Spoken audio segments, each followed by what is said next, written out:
salamin palang talon ako. Mukhang hindi pinagpala ng panahon. Parang ako'y sinulat na may pagkukulang. Sa bawat tingin may kasunod na tawa. Pagtalikod ko ako'y pinagtatawanan nila. Sa kanto sa eskwela kahit saan man, ako yung kwento ng pangit na nilalang.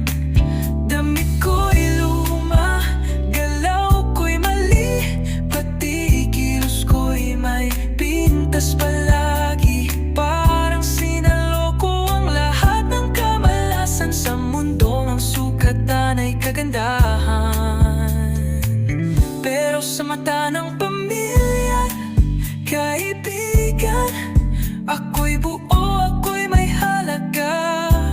Kahit sa mata nila, ako'y kulang. May nagmamahal, may tumatanggap. Ngunit bakit ganon sa mundo kong ginagalawan?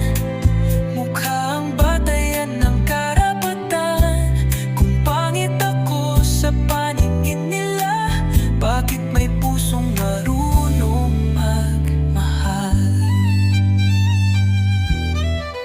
May dumating na parang panaginip, isang dilag na hindi tumingin sa itsura. Ngiti niya'y hindi nang husga, sa ugali ko siya nahulog, hindi sa mukha. Sa unang beses ako'y nakita, hindi bilang biro kundi tao na may halaga.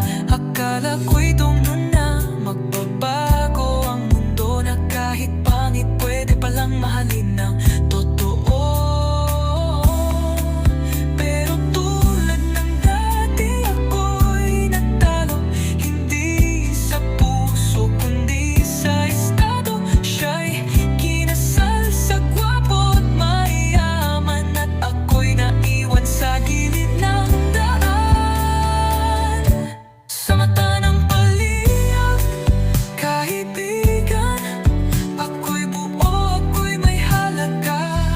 Pero sa mundong puro anyo ang mapatan, ako'y laging nasa huli ng pila. Kung pagmamahal ay hindi sapat, ano pa pala ba ng aking hawak? Kung puso ko'y tapat at wagas, bakit ako pa rin ang napag-iwanan?